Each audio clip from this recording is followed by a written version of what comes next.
আলাইকুম। আজকে আবারও চলে আসলাম আপনাদের জন্য নতুন একটি ব্লগ নিয়ে। আজকে চলে যাচ্ছি আমরা ডাল চাল আউলিয়ার মাজার, কারণ আজকে আমার আকাইদ বাবার খির চুয়ানোর অনুষ্ঠান করা হচ্ছে। তো চলুন দেখে নেওয়া যাক। তারপর আমরা এখন একজন একজন করে গাড়িতে ওঠার জন্য যাচ্ছি। আমাদের বাড়ি থেকে সামনের দিকে রাস্তায় গাড়িটি রাখা হয়েছিল। এখন আমরা গাড়িতে চলে আসলাম। প্রথমে আমার আব্বুর সাথে উঠে গেল তার দুই নাতি নাতনি, জারা আর নুরাজ। তারপর আমরা সবাই সবার পছন্দ মতো সিটে বসে গেলাম। পিছনে দুইজন বসছে যে দেখতে পাচ্ছেন। তারপর আমরা এখন চলে আসলাম কুমিরা ডাল চাল আউলিয়ার মাজারে।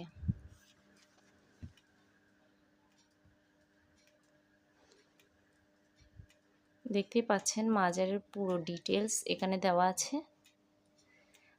গাড়ি থেকে নামার পরে এখন চিন্তা করছিলাম আমরা উপরে রান্না করবে নাকি নিচে রান্না করবে এটা নিয়ে।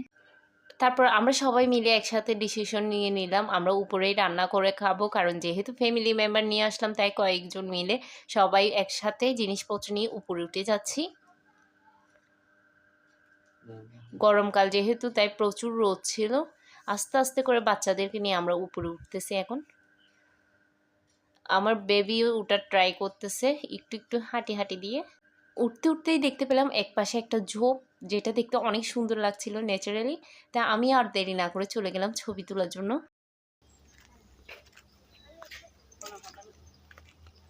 বন্ধুরা দেখতেই পাচ্ছেন এখানে কি সুন্দর একটা গুহা সিস্টেম আছে। আমরা এখানে ঢুকে এখন কিছুটা ক্যামেরা বন্দি হলাম।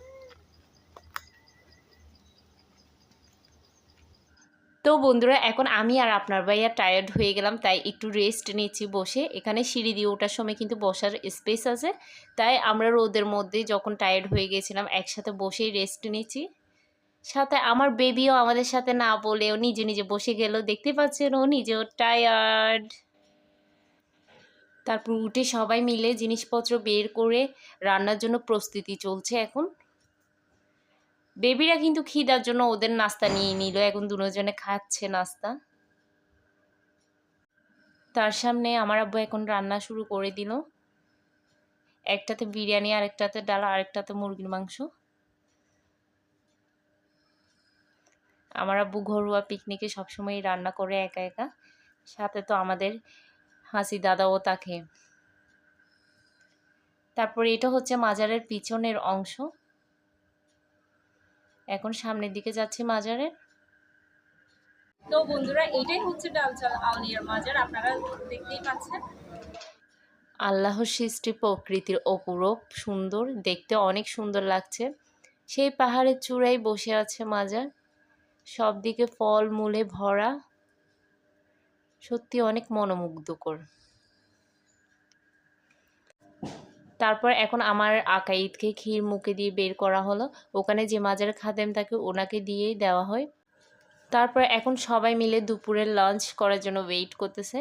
আরেকদিকে আমার আব্বুর রান্নাও হয়ে গেল, তো সবাই মিলে খাবার খেয়ে নিবে এখন। খাবার খাওয়ার পর এখন সব কিছু আবার গুছিয়ে নিচে নামার জন্য প্রস্তুতি চলছে। এখন আমরা সবাই মিলে একজন একজন করে নিচের দিকে নামতেছি। আমরা ঠিক দুপুর 2টার দিকেই সব কিছু গুছিয়ে ফেললাম, কারণ আমরা এখান থেকে হয়ে চলে যাব সি বিচে। তো আমরা গাড়িতে সব কিছু গুছিয়ে নিয়ে এখন গাড়িতে উঠে গেলাম। তারপর পৌঁছে গেলাম আমরা এখন সি বিচে। প্রায় 4টার মধ্যে আমরা সি বিচে গিয়ে পৌঁছালাম। তারপর সবাই মিলে এখন এনজয় করার জন্য চলে যাচ্ছি বিচে।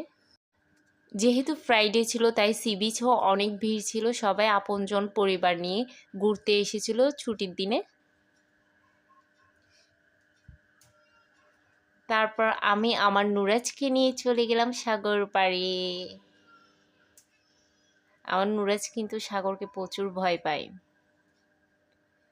তারপর আমরা এখন সবাই আবার চলে যাচ্ছি, কারণ আমরা এখান থেকে হয়ে আবার যাব হালিশহর সাগর পাড়ে। তো এখন আমরা চলে আসলাম আবার হালিশহর সাগর পাড়ে। এখানে আসার একটা কারণ হচ্ছে আমাদের স্পেশাল ঝালমুড়ি খাওয়ার জন্য।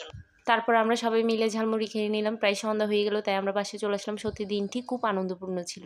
আজকের ব্লগটি কেমন লাগলো অবশ্যই আমাকে জানাবেন, সাথে লাইক কমেন্টস অ্যান্ড শেয়ার করবেন। অবশ্যই আমার চ্যানেলটি সাবস্ক্রাইব করে দেবেন। আল্লাহ হাফেজ।